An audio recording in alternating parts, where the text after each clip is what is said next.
And happening in New York this week, accused Long Island serial killer Rex Heuermann is expected back in court, where a possible trial date could be set. NewsNation Live host and senior reporter Laura Ingle has been following this case from the very beginning. Laura, great to have you. Good morning. So what can we expect?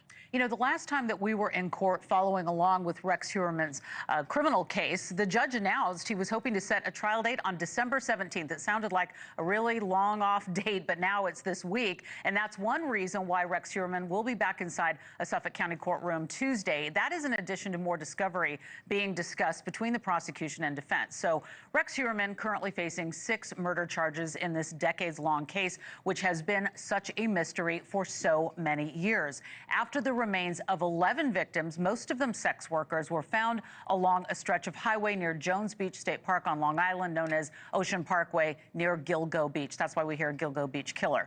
The identity of a suspect was a mystery, of course, until this sudden break in the case happened in July of last year when police arrested this architect nobody had heard of in Manhattan who lived in Massapequa Park on Long Island after police were able to tie evidence of his cell phone locations, burner phones, and DNA to some of the victims. Now, the first set of remains, these are skeletal remains, were found in 2010. They were known as the Gilgo 4. They were all found near each other, wrapped or covered in burlap, and it was hair that was discovered with those victims that investigators say lead back to Rex Heuermann.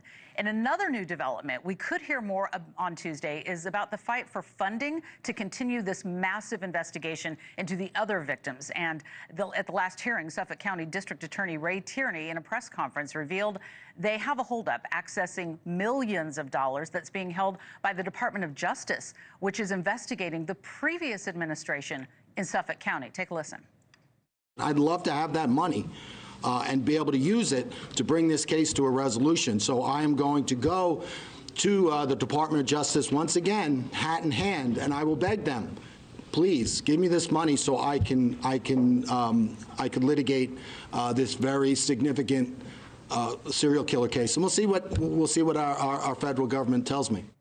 And we'll see if we're going to learn more inside of court this Tuesday. And with each one of these court hearings, we never know if Rex Heuermann is going to be charged with one of the other victims in this case. There are multiple victims here with families that still to this day do not have answers, who want the person responsible for their grisly deaths held accountable. So we will see. I'm hearing rumblings that we're going to have a lot of people in the courtroom on Tuesday, and that could mean a significant development. Laura, you have been following this case for years now. What sticks out to you most when it comes to the Heuermann case? You know, I think one of the hard things about this case is that the victims, it was hard to get traction in the beginning because they were sex workers, the victims. But these women who were found, and there's one male, were sex workers, but they were also daughters. They were mothers. Many of them had children. In fact, one of the victims that could be tied to this case, there was a toddler that was found.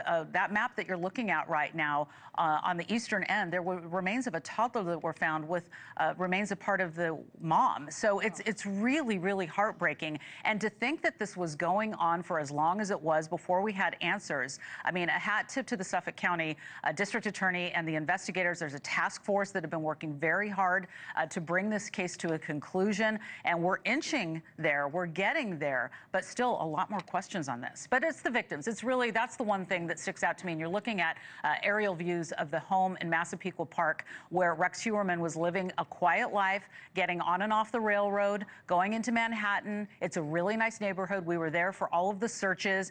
And I think that's the scary part, Hena, of all the serial killer cases that we've covered, is that it could really be the guy next door. Right, you never know. Such a grisly case. Really great job covering it. I know it's not easy to cover these cases. Laura Ingle, thank you so much. Thank you. Thanks for watching. Go to joinnn.com to find NewsNation on your television provider. And don't forget to click the red subscribe button below to get more of NewsNation's fact-driven, unbiased coverage.